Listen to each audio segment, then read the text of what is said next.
All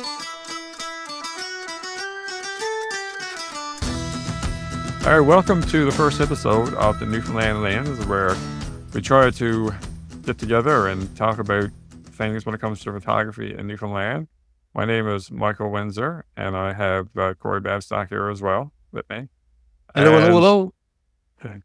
so for the next foreseeable future, we're planning on doing a podcast so we can talk about everything photography in Newfoundland when it comes to icebergs, whales, puffins, and all that good stuff. And it should be a bit of fun there, Corey. Absolutely, yeah. No shortage of things to talk about, that's for sure. Yeah, so you're going to have to bear with us because we're brand new. We're pretty much going to learn this as we go when it comes to podcasting.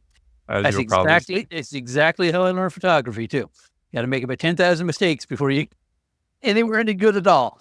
Yeah, absolutely. But, well, like I said, we're going to get together and we'll take a topic, probably on icebergs, and we'll go over some stories of what we see and people how to take pictures of them and all that good stuff. And, of course, Atlantic puffins, where so many people come here from away for taking pictures of puffins and other seabirds, and that as well. Michael, just jump in here. Go ahead. You know, the most amazing thing I've found since I've been doing this regarding puffins is the number of Newfoundlanders who haven't been out to see the puffins. Oh, yeah, for sure. We get people travel from all over the world, people who just finished up doing a safari shooting lions and tiger and everything else. They come here and they get out of their mind excited about the puffins. You talk to somebody from down the road, you say, boy, I've never been out to see them. Yeah. I've never been to Elliston, wherever they go. Yeah, where are they to? Yeah. The other thing, too, I noticed is that when you're out there and you talk about people that travel all over the world and they go to Iceland and, a lot of other places see puffins. Right. But it seems like when it comes to Newfoundland, like you got the best chance of getting like those up close portraits of them, and they're all pretty excited. Absolutely. Best kept secret in the world is how close the puffins are here. Everybody, floored. Yeah, and that's what I find about Newfoundland is that's kind of the best kept secret.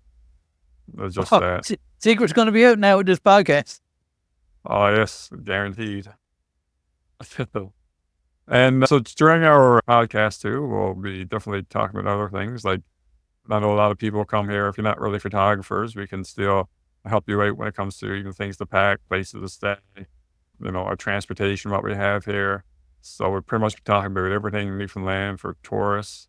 And we're a little bit more into photography because that's what we do.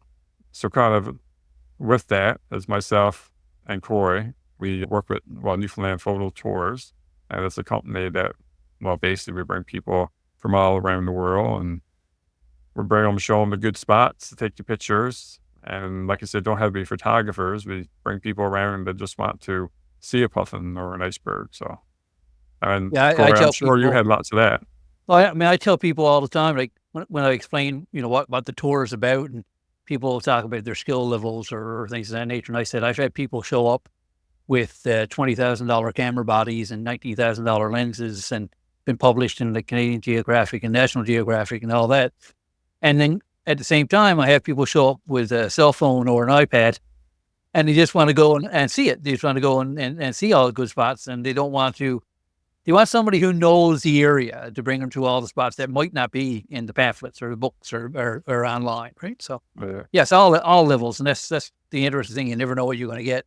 Yeah, absolutely. Like when I travel as well, like when I went to New York once, I got up, a photography guide with them because they know the place to go and what's safe and what's not safe. So similar to what we do, Yeah, no, I had a guest this past summer who just finished a photo tour of Israel before the conflict started there, of course.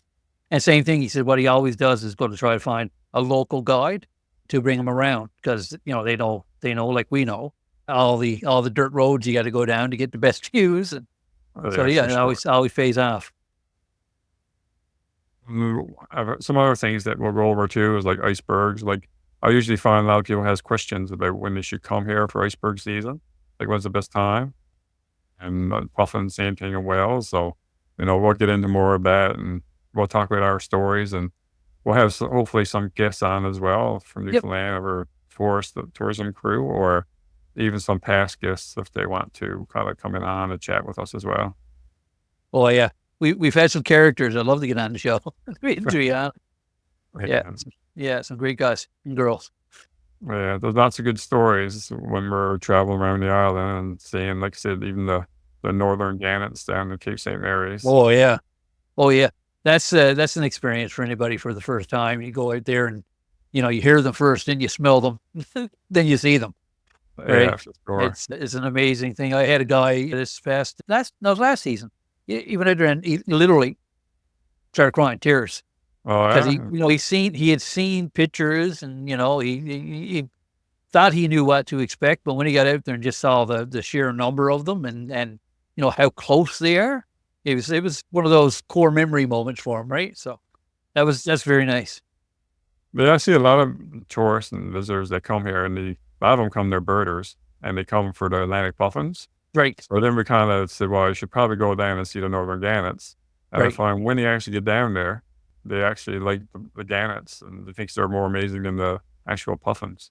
Yeah, and I will say I've been working with the Newfoundland Photo Tours. I'm like, oh, this is going into my third season this year. I would not have considered myself a birder 2 years ago. I knew birds, but you as you say, a lot of our guests that come, they are birders, and boy, that stuff's infectious. It You is. get there to see the excitement of them. The gentleman I had that came from San Francisco, and of all the birds, he wanted to see a razorbill. That was his. He didn't not that he didn't care about the gannets. He was excited about the gannets and the puffins, but the razorbill that was his bird, right? Yeah. And I found too, I did a photography shoot for some birders that came up from the States there a few years ago. And I find that the birders really love nature.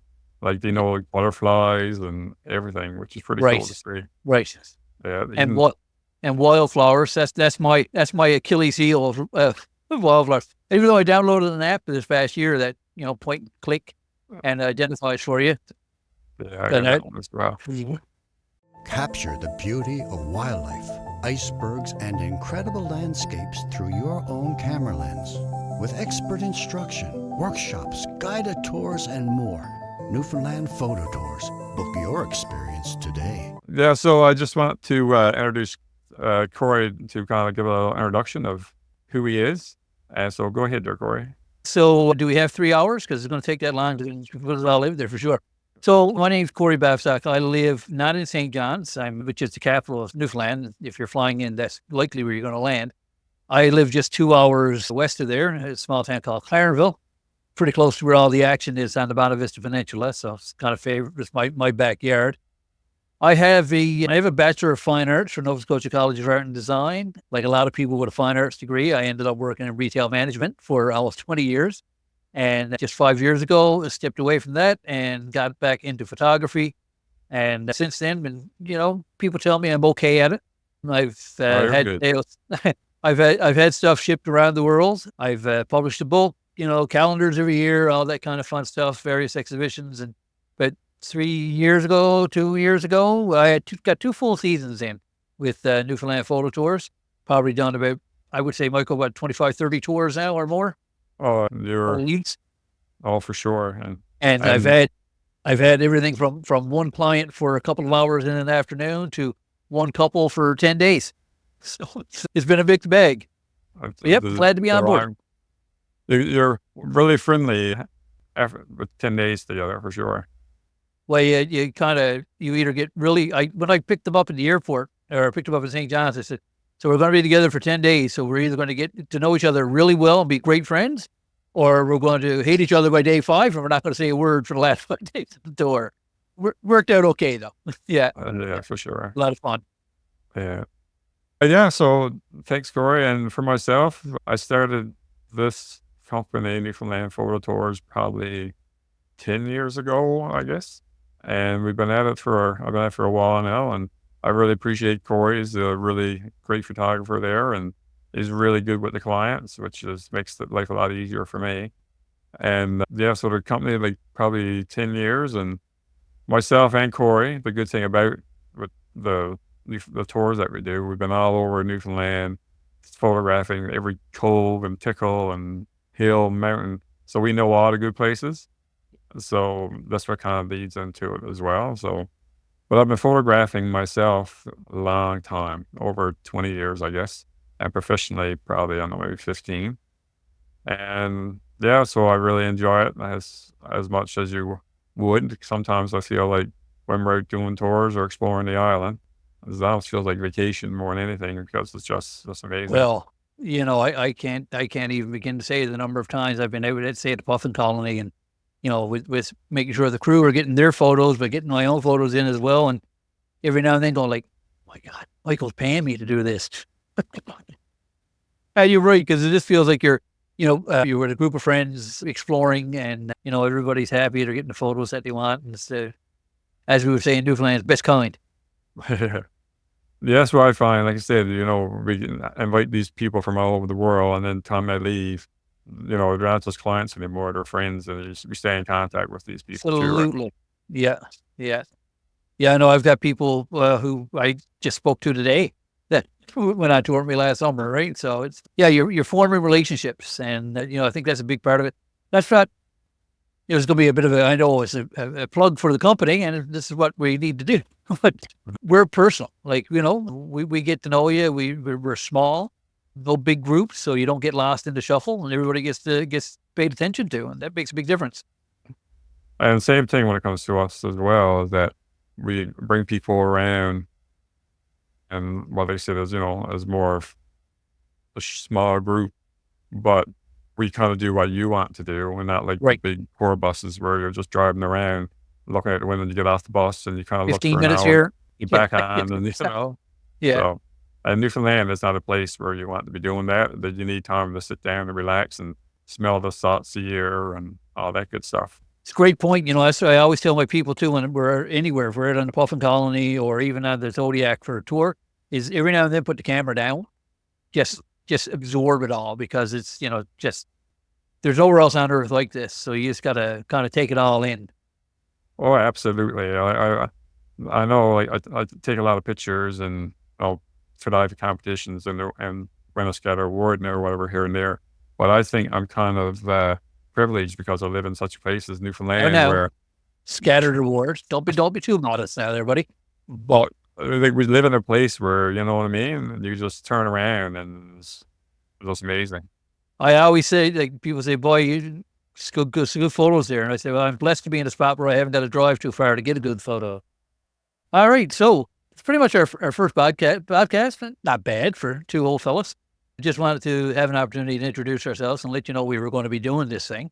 We are on YouTube. We are going to be on Spotify, Apple, basically everywhere where your favorite podcast would be. If you use an app and we're not on there, please let us know. We'll make sure that we are on there. And yeah, we look pretty forward to talking about some of our favorite subjects and what you guys would like to hear us talk about as well. So, Michael, what do you got there? Yeah, so like I said, I'm really excited to get this thing started, and bear with us. Like I said, it's the first podcast, so going forward, it'll be improving like we did with our photography, of course. Absolutely. And any questions or comments for visitors, if you got any questions, definitely let us know some topics, and we'll get on there and we'll chat about it, and we'll let you know what's real. We won't make anything up. And we'll just, tell you what we really know about the island, because, we're local. We know what's happening here and where to go and all that good stuff. So, yeah. So just in regards to that, Michael, what they can do is just, if we're on the YouTube, they can leave a comment down below with their question. And if not, I guess they can reach out via Newfoundland Photo Tour's webpage if they have to, just as contact. Yeah, for sure. And again, yeah, like I said, any comments or anything you'd like to leave or questions, definitely get to us. And thanks for listening for our first one. And we're looking forward to talking about our next one, which is going to be 100% on icebergs. And it should be fun. Should be. All right. Excellent. Thanks a lot. Thanks, guys.